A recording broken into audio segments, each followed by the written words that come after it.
They are drunk. Now, after that, they are ready to inject. And as soon as we see beam, Andreas will go back and give the green light to that.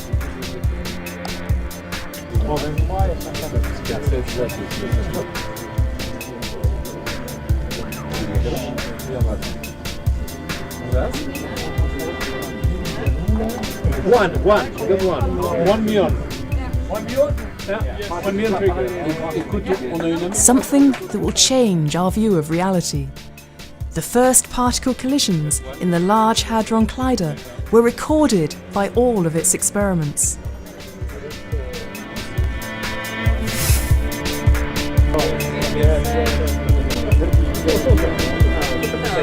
Minuto, guarda, 4 lentamente.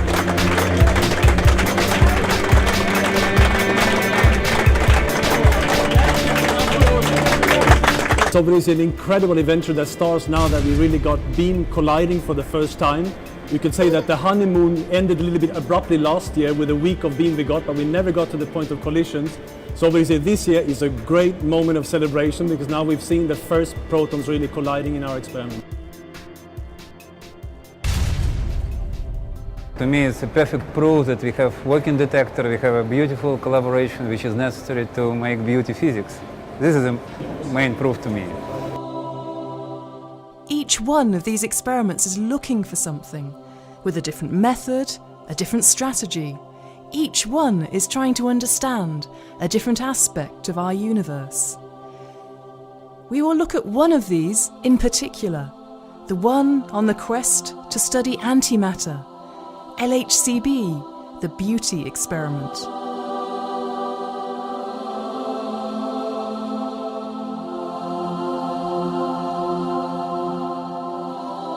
It's taken 20 years to design and build this facility. It's taken thousands of scientists and engineers to build this machine, to let us look back towards the beginning of time, when things were very, very different to the way they are now.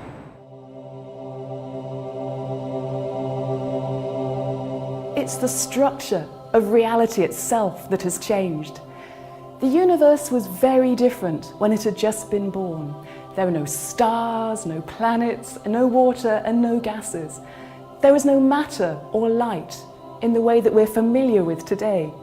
Just a massive explosion of pure radiation, the Big Bang. When matter and antimatter met in the early universe, they annihilated to release pure energy. And this energy in turn could make new pairs of matter and antimatter particles that could also meet and annihilate. And this process continued as the universe expanded. However, as the universe expanded, so it also cooled. And after about a minute, there was no longer enough energy to make new pairs of matter and antimatter particles, and the process stopped. And what remains now in the universe is a consequence of a very tiny difference, no more than 1 part in a billion, between the amount of matter and antimatter that existed at that time. We don't know why there was a difference, but we wouldn't be here if there wasn't one.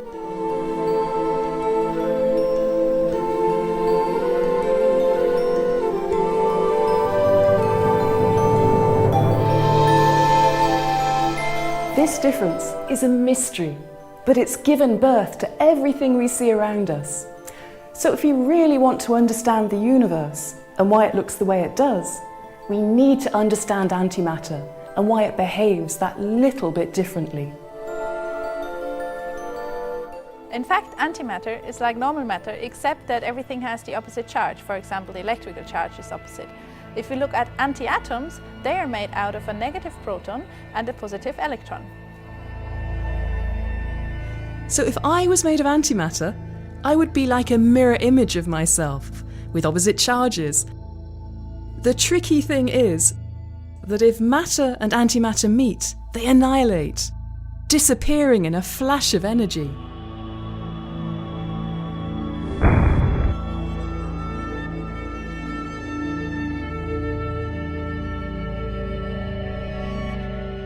In 1928, a young physicist by the name of Paul Dirac wrote an equation that revolutionised our understanding of the universe. Note that this equation has 4 solutions. The first 2 clearly refer to the electron. The other 2...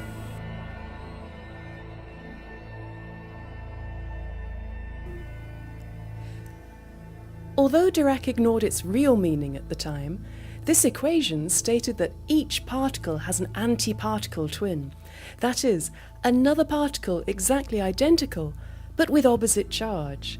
So for protons there are antiprotons, for electrons there are anti-electrons, which we call positrons, for neutrons there are antineutrons, and so on. And at the bottom of this there are quarks, and their antimatter equivalents, the antiquarks. Dirac described the positron as being symmetric and opposite to the electron. It was like its mirror image, and the levels of physics would work in exactly the same way as they would for the electron. In other words, matter and antimatter should behave in a perfectly symmetrical pattern. It took 30 years to find out that this assumption was wrong.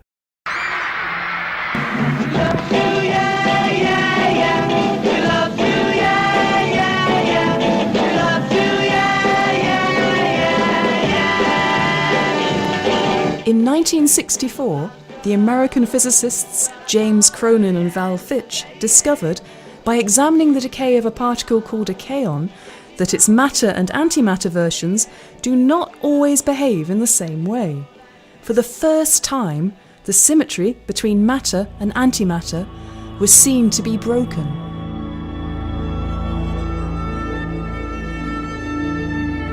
"40 years later, we've built an instrument that can help us understand this. And this instrument is right here. It's in a cavern 100 meters underneath the ground. And it's the culmination of years of planning and construction by an international collaboration called LHCb.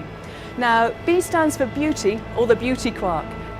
Because if this instrument can track and study the beauty quark and its antimatter twin, this could help us understand much more about the difference between them.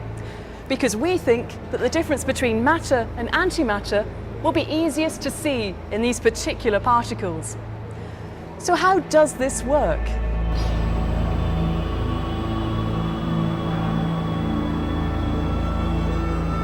Here we are, 100 meters underground, where the Large Hadron Collider enters the experiment cavern of the LHCb project. This is really where the LHCb collaboration peers back at the early universe. Now you would think that this is best done with telescopes, but in fact here at CERN we do it by recreating the hot conditions of the absolute first moments after the Big Bang. Let's go and see how this is done and where it is done.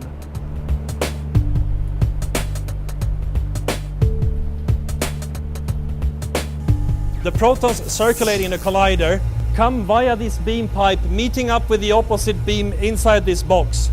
Now, very much like the heat you feel when you clap your hands, we recreate these hot conditions after the Big Bang by smashing these protons together at the highest energy ever achieved in a lab.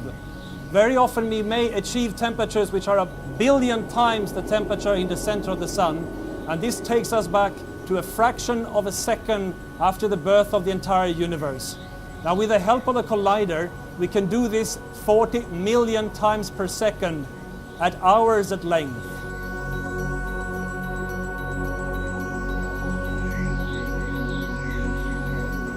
We study these collisions by registering them with this 4,500 ton LHCb detector that you see next to me here.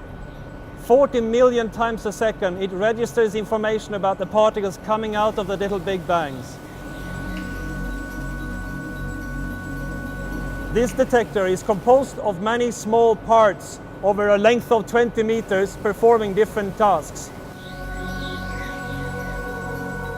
We are interested in knowing the shape of the collisions by using so-called particle tracking detectors. We also measure the individual energies of each particle, and of course we would like to know the identity, so there are special detectors dedicated to that. All the information from the particle detector is first collected here and then sent up on the surface to the computers 100 meters above us. Later on, it is distributed all around the world to many hundreds of physicists making the physics analysis.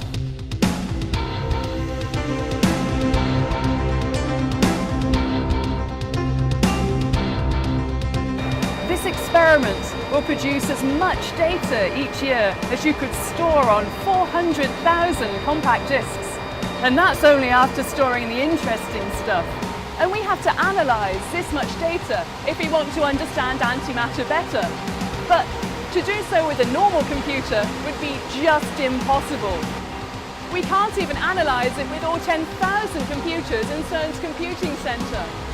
Instead, particle physicists worldwide have connected their computing resources together to form the grid, a worldwide supercomputer that is powerful enough to do the job for us. The huge amount of data that are collected from the experiments have to be analyzed on this supercomputer, on this grid. And these collaborations are formed from scientists from all over the world with different nationalities, with different cultures, with different religions and different political ideas. But still, in LHCb, like in any other CERN experiment, we share our knowledge and our experience and our efforts, and we have one common aim: to discover and better understand nature. The LHC started production, colliding protons 40 million times a second, at an energy of 7 tera-electron-volts, 3.5 times higher than anything seen before. Each proton collision produces matter and antimatter particles. LHCb will study how these particles and antiparticles behave to try and uncover why there is a difference between them. We've come a long way since Galileo and Copernicus, but we've realised that the more we discover, the less we actually know, and the less we know, the more there is to find out.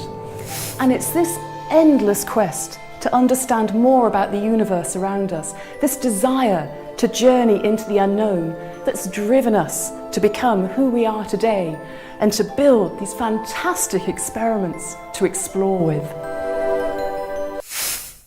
So we are trying to take the energy of the LHC to 7 tera-electron volt to get collisions at 7 tera-electron volt. This is the first attempt in history. Today, March 30th, 2010. Beams are going to be aligned, and I'm expecting a huge surge of applause everywhere in the 5 control rooms. The 2 beams are getting closer and closer.